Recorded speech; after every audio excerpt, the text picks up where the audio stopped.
5 years later. So it's a bit kind of. That's brilliant, man. In your opinion, this is my last question. I'm really sorry. That's right. Thanks for doing something on the label. In your opinion, mate, are independent record labels catching up with the major record labels, and why? I mean, it's a whole big debate going on, and between indies and majors, and especially now, it's a really important time for music and labels and everything like that, because we're in that whole transition period. But I don't really think. I mean, I don't really think that majors and indies, you can really compare them, because they work completely differently, and in essence, well, not in essence, but all the majors that we know and all the independents we know, they just do it because they love a band and they want to put it out. But then independent can mean lots of different things. Independent label could be like us, who are completely independent, who, Julie started up a label from another independent label because she loved Lost Prophets, and then she was working for a black metal label at the time, and she couldn't have released Lost Prophets on the black metal label, so she made Visible Noise, and just as a kind of subsidiary sort of thing, and then that overtook the black metal label, which is called Cacophonous, which did like Cradle of Filth and all that. And so there's truly independent ones like us, and then we work, we used to work with Epic on Lost Prophets and things like that, but we were truly independent. We're not funded by, for example, there's a label called Epitaph, who are regarded as independent, but they're owned by Warner's. And I think you have to check on this, but I think like Beggars is a massive, really famous independent, but I think that's distributed or run by someone else, some major thing as well. So it depends what you're talking about. I mean, because independent can mean literally a dude in his bedroom finding his favourite band, printing out the CDs himself, posting off, going down to the post office and sending off the CDs by himself, of which there are loads. Wolf at Your Door started like that, the Deep End started like that.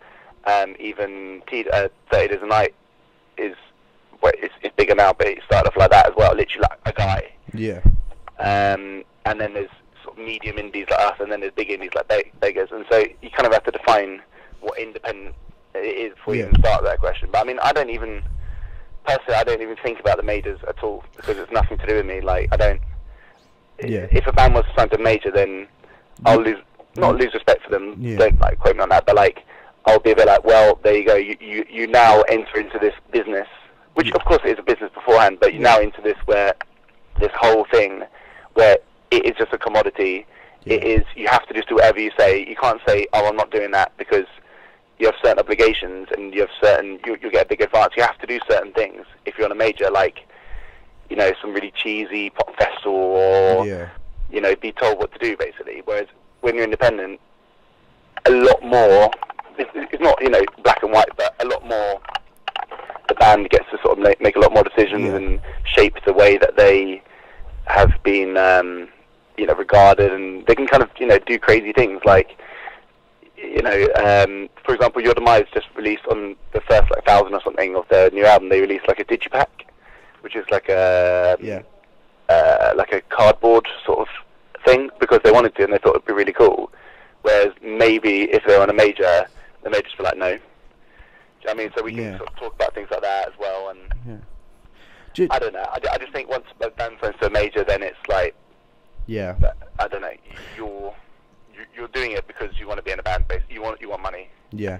Just to ask you quickly about sort of people that are aspiring to be musicians, how would they sort of sign up to an indie label, or maybe not sign up, but try and contact a label like yourself? I mean, we get loads and loads of demos in, but I tell you, about 50% of them are just like rappers and like singer-songwriters and stuff like that. And it's like, well, why would we? Do you even know what our label does? Have we ever signed a singer-songwriter? Have we ever done a rapper? And it's obviously people have just done a massive, long 100, 200 CD mail out and mailed it to they found a book which says, here's some labels. Yeah. And they just mailed it to everyone. And they don't know anything about it. And it's just, well, it's a waste of everyone's time. Exactly. Because they just have no idea. And they just, they could have sent a third of those CDs with a proper covering letter saying, hey, Visible Noise, we're this band, we've done this and that, our influences are this and whatever band, And, you know, we see that you have bands like Lost Prophets, Bring Me the Horizon, Your Demise, you know, we love those bands as well. We don't sound like them necessarily, but, you know, just do a bit of research and be a bit personal about it rather than spamming the labels, because, you know, it's the same as anything, like being spammed. It's just like, it's a waste of everyone's time. All right, man. And, you know, I mean, there's loads of ways. I mean, the more interesting, the better as well, because, again, we get loads, but we do try and listen to pretty much every single one. We look at every single one. You know, the more interesting, the better. Like, we got a fake thumb USB key. Yeah. With like all this band's videos and songs and like a little EPK, like a video say, hey, Visible Noise, this is us, blah, blah, blah, you should check us out. Yeah. And we didn't like the band, but like, you know, we watched that. I still remember that. You know, I'm telling you about that right now. Like, that's one way to get people's attention. And also, the amount of stuff that people just clearly aren't ready to, you know, get signed or stuff like that. It's just, you know, it's some kid who's just done some crap on GarageBand, which is fine, you know, being a band wicked, but I don't. That's got you're its not ready place to send stuff to a record label yet, you know. No, I mean, that's got its place as well. Exactly, that's fine, and go for it. You know, do some gigs and get out there and get your name out there. I mean, it's pretty. I think Julie, who runs the label, like, who started the label, I think she's maybe signed. I don't think she's ever signed anything from a demo. Really? No, maybe one. But it's all been from just hearing about our band. Yeah. And, you know, she heard about Lost Prophets when they were playing Club Ice back in Cardiff, and one of her mates, because she's really involved in the Welsh thing, one of her mates said, you've got to check out this band. I know you're involved in music, you have to check them out. So she went to Wales to go watch it and was blown away, blah, blah, blah. The rest is history.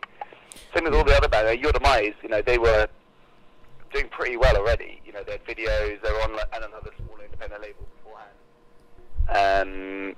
You know, people know who they were. They had a fan base because it's, you know, we're independent. There's only sort of two and a half, and we've got a few interns here. There's only a few of us here, and we work really hard. And it's like, you know, there's only so much we can do, unless it's like the best thing ever. Like, I mean, there's a band called The Dead Formats, who really didn't have much of a fan base at all, and they're really new, and they hadn't really released anything, and they hardly played any shows. They played like 5 shows before we signed them. But they are just, you know, we see them as being absolutely massive, so that's a bit of a kind of anomaly. But generally, you know, have a bit of a fan base, you know, get out there and about, do your own thing, do your own shirts. It's easy. Like, I learned to do it, like with my own band. If I start working here, just make some shirts, make some shows, do some gigs, just, you know, talk to some other bands, get a bit of a scene going, and then, you know, the work's almost half done, really. All right, man. Well, thank you very much for answering my questions. All right. And thank. Can I give you my email? Yeah, it'd be great, please, mate. My name's Austin. How do you spell that, mate? It's AUSTEN. AUSTEN. Yeah. And surname is Cruikshank. CRU. Yeah. ICK. Yeah. SHANK. Yeah. And email is the first name Austin at visiblenoise.com. And I do all the press and PR and management stuff here with Julie. Brilliant. Send over the thing, or if you've got any other questions, send over the thing. I'll tell you. Yeah, sounds good, man. Can I say thank you for bringing Lost Prophets to the world? Well, actually, they're no longer on the label. It doesn't matter. You were the first ones. All right. Cheers, man. Thanks very much. Mate, good luck with it. Cheers, mate. Bye.